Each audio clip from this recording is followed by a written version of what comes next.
Has anyone had enough of Lucy Hale yet? I know, stupid question, of course not. Well, we noticed that it had been a hot minute since we'd seen one of her movies, so here we go. This is 2021's The Hating Game. Spoiler alert, while I might be giving you my opinion on the film, that's no substitute for watching it for yourself. Links to the film are in the description. Lucy and Joshua are both working from the same office, and you could almost say that they're mirroring each other with their actions. Soon, Lucy comes on the radio and talks about how the publishing company they're working at was actually two separate types of publishing companies not too long ago. While they might be working together, they're definitely still at war. These two are definitely from opposing companies. One publisher believed in literature as art, while the other believed in pumping out ghost-written autobiographies. Lucy has a number of reasons for why she hates Josh. For one, she's never seen him smile, he's a control freak, and he corrects every little thing that she does. Most importantly, after the merger, he waltzed in and fired all of Lucy's friends. I'd say that they're definitely nemesises if there ever were.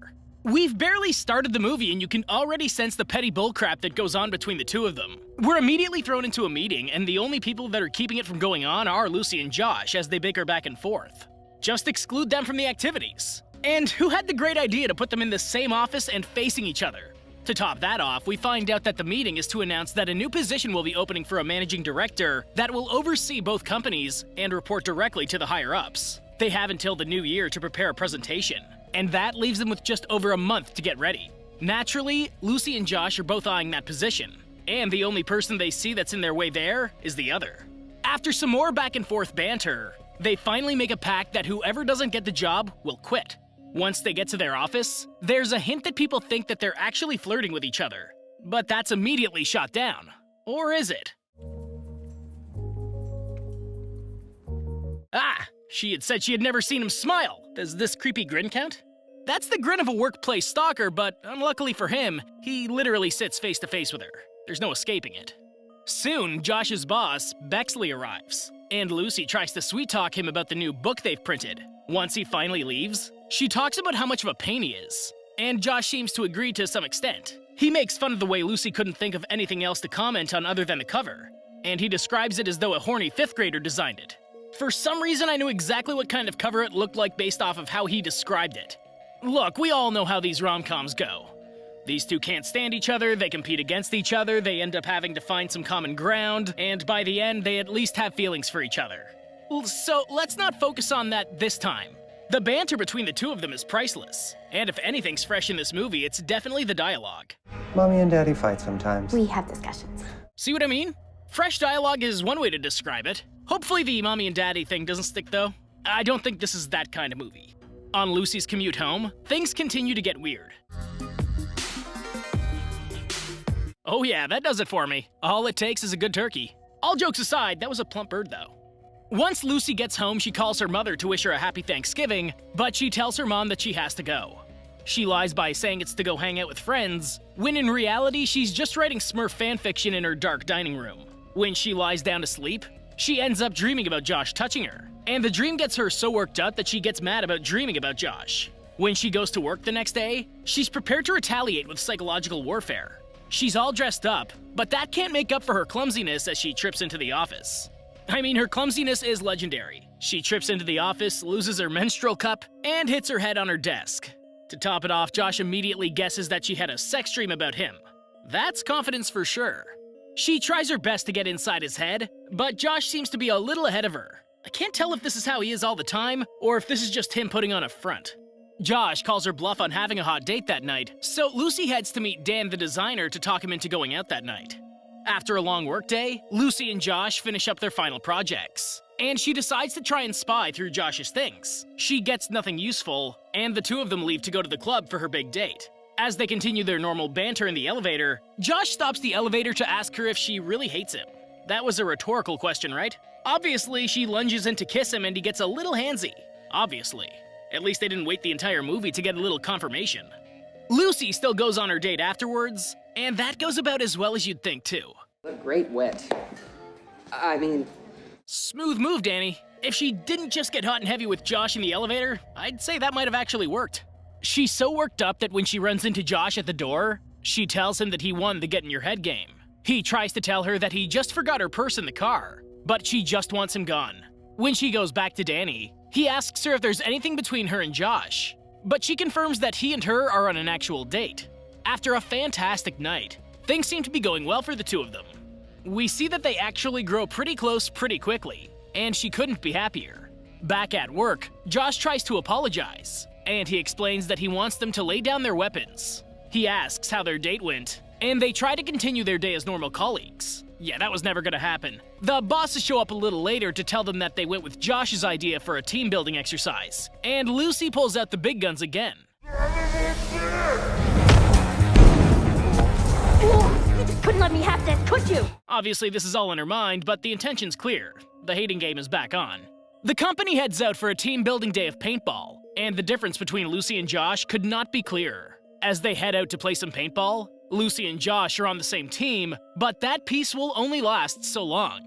After the two of them get shot, Josh notices that she's running a fever, and she promptly throws up on him. Josh drives her home and helps to take care of her.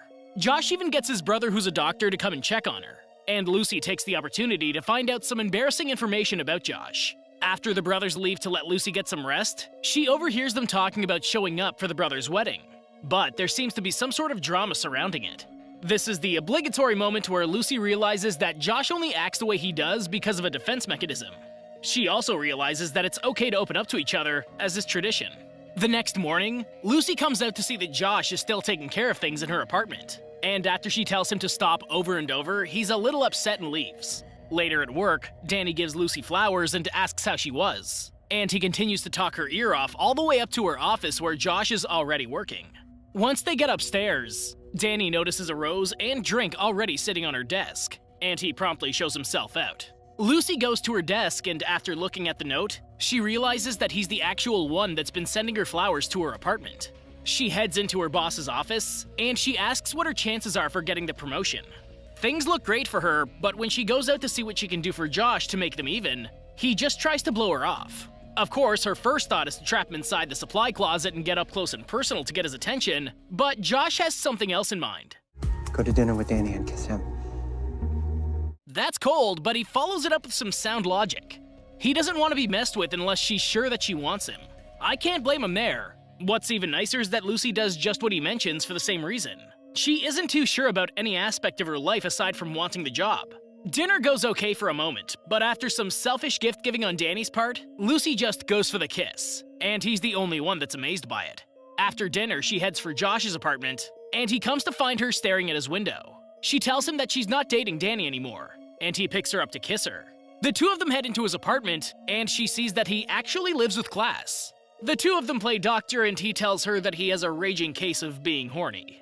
That's right, it's that easy, folks. Just tell them they're horny and their next stop will be bed. Next, Lucy asks Josh truth or dare. I literally thought we just jumped movies here for a minute and I was a little bit nervous. Lucy Hale actually starred in the 2018 movie Truth or Dare, and for a second I thought this might have been a sequel disguised as a love story. Once Lucy hints that they should just get it on, Josh actually puts the brakes on things pretty quickly. She's very confused on how he can turn down sex, and he mentions that it probably isn't wise to sleep with the competition. The next day, a bigwig publisher comes in and agrees to write a recommendation for his promotion. Lucy tries to call around for someone to recommend her, but she ends up asking Danny to help at this point.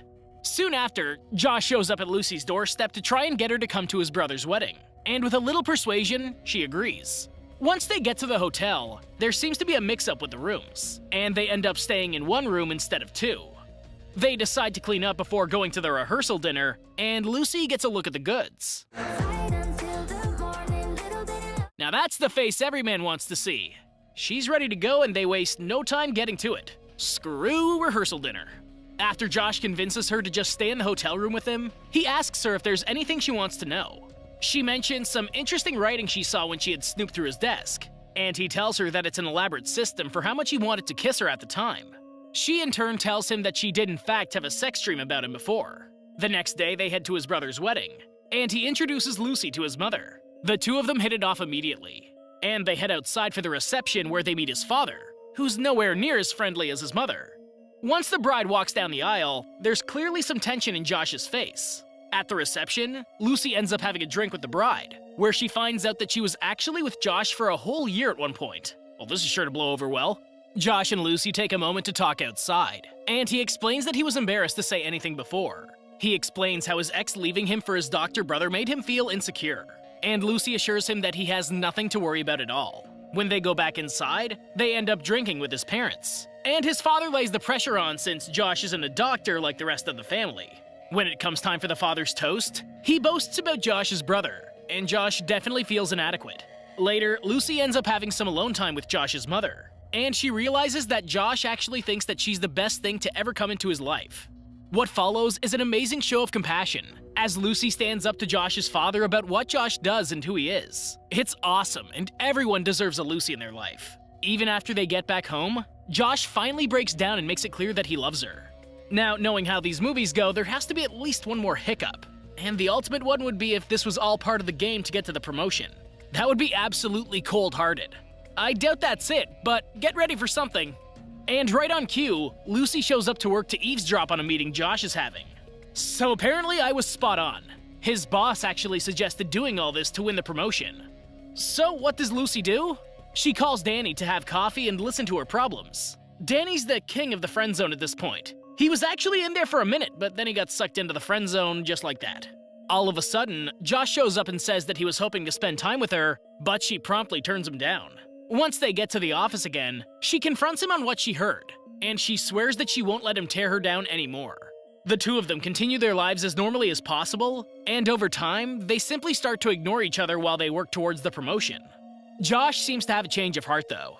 It's the week of the presentation, and Lucy takes charge of every aspect of her life. Lucy goes back to give her presentation, and afterwards, she comes back to the office to see the higher-ups giving Josh congratulations. In a turn of events, she finds out that she got the promotion, and they were congratulating him for taking a better job at another company.